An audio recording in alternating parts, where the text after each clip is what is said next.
For our first hour today, it's Wednesday. Congressman Mark Pocan is on the line with us. This is our weekly Middays with Mark. He is the co-chair of the Congressional Progressive Caucus, along with Raul Grijalva, as I recall. And he represents for the state of Wisconsin in the U.S. House of Representatives, Wisconsin's 2nd District. His website, Pocan, POCAN.house.gov. His Twitter handle is Rep, as in Representative, Rep Mark Pocan. Congressman, welcome back. Hey, thanks, Tom. Glad to be here. It is always great having you. So I'm curious, what's at the top of your list of things that we need to be paying attention to right now? And if you have any thoughts on what's going on with Kavanaugh and the whole Supreme Court thing in the Senate and them forbidding us from knowing anything about what he did with George Bush. Yeah, so, I mean, obviously, I think, the nation's watching the hearing. Yesterday was kind of opening arguments, not really Kavanaugh. Today, Kavanaugh is being asked questions, but clearly there's a lot of documents that they're not sharing that would, certainly be something for concern for Democrats. I mean, you've got already a president who, is under investigation making a nomination for the Supreme Court with someone who's a very partisan conservative judge, and now they won't release records, or they released, 40,000 pages, a day before the hearing. Not exactly working in the way that it's traditionally been done. So I think, we're all following that very, very closely, hoping that Democrats will hold tight as they're doing the hearing, be strong, be aggressive, and let's make sure that we're giving a thorough review. Second, I think the lawsuit that is going to be, opening up this week, hearing arguments that could unravel even more of the Affordable Care Act, take away people's access to health care with pre-existing conditions. I think that's something we're watching very closely. We know how desperate the Republicans have been to dismantle that.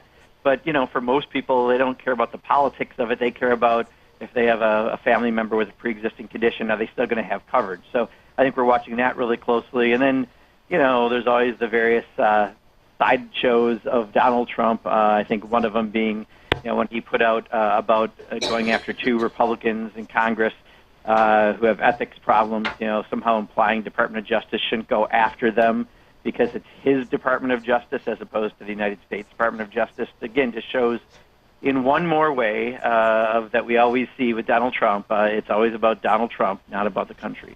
Well, I think those are a few things I'm watching. Seems like he thinks he's king, not president. I should add, by the way, you are we've got a couple of news stations that have just picked us up recently, most notably KPFK in Los Angeles, that you are here with us every Wednesday for the full hour taking calls from listeners. And our telephone number is 202-808-9925. And as soon as Louise gets a couple calls up on the board, we will go to that.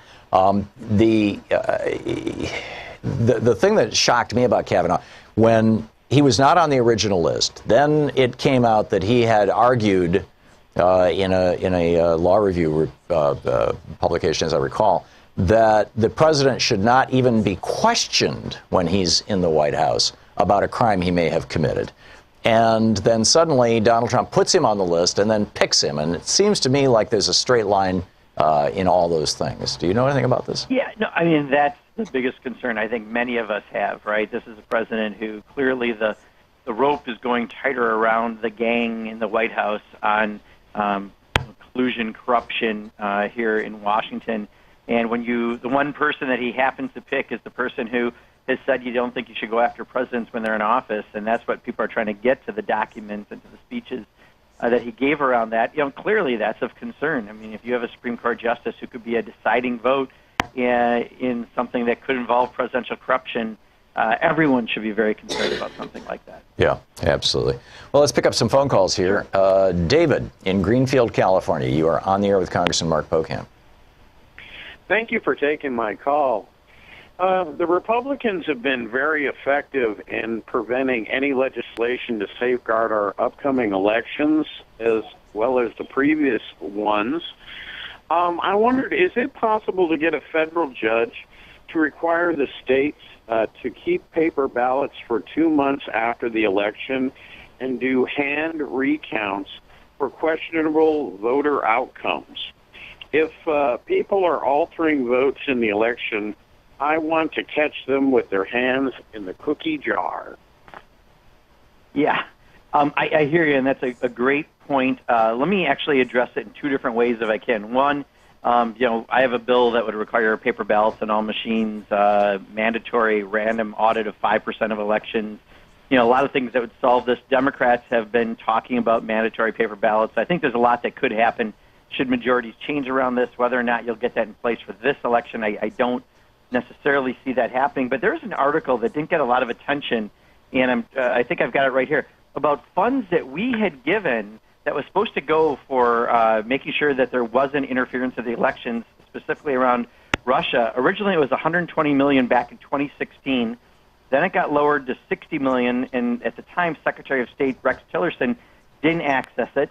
Then it became $40 million from the Department of Defense, and then recently it got halved again. And they still haven't released the funds. So here we are at a situation where we know that by every measure of any reasonable person, regardless of political stripe, that there was illegal activities around the election from Russia getting involved, and yet we're not dealing with making sure it doesn't happen again. And I think that should be some outrage, and it's gotten very little attention, and I think it needs to get more, because the fact that we're slow walking to the point of no walking, actual monies to address this, that is corruption in and of itself. Tom in Hudsonville, Michigan, listening on FM 95.3. You're on the air with Congressman Mark Pocan. Hi, guys. I have a question. I want to know why the Democrats haven't been spending money putting together a media campaign that they could maybe buy Fox, NBC, CNBC. They knew that Kavanaugh was going to be a nomination, and they're not doing anything effectively to use money to get this guy against the popular opinion's not going to be swayed unless they have some TV ads. Why aren't you guys spending the money on TV ads? Well, first of all, Tom, popular opinion is already against him as a nominee. So there's already polling data that shows that. So I don't know if we need to spend money, especially when you're in the middle of an election cycle and there's plenty of money being spent on TV already, specifically around that. And I think part of what they're trying to do right now is show via the free media, and they're getting a lot of it, about the documents not released and other things. So I think the Democrats are fighting hard on this. I've been happy with what they've been doing so far in the hearings. It's really just started. My bigger concern is, are they going to be able to keep everyone together to oppose a bad nominee, especially during a time period like this and with the lack of information that is unprecedented in trying to approve a Supreme Court with lack of information. But I don't think an advertising campaign on Fox per se is going to necessarily take you beyond. There's already a public opinion is against him becoming a nominee. This is more about some very specific politics, and I don't know if public opinion in and of itself is going to change that. Clinton in Seattle, you're on the air with Congressman Pocan. Hi, can you hear me? You're just fine. Oh, great. I have a question.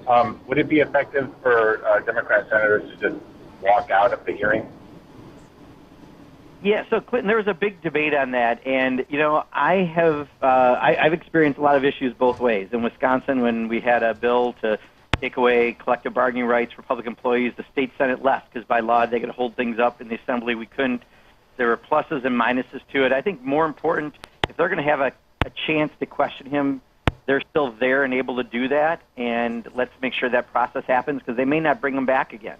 And while I really, really wish there were more documents, and I hope they fight for another hearing once they get more documents, I don't know if just not showing up would get you what you're getting right now, which is the awareness about what's happening. So, I think you could argue it both ways, but I would probably err this side on saying don't walk away, be there to ask the questions.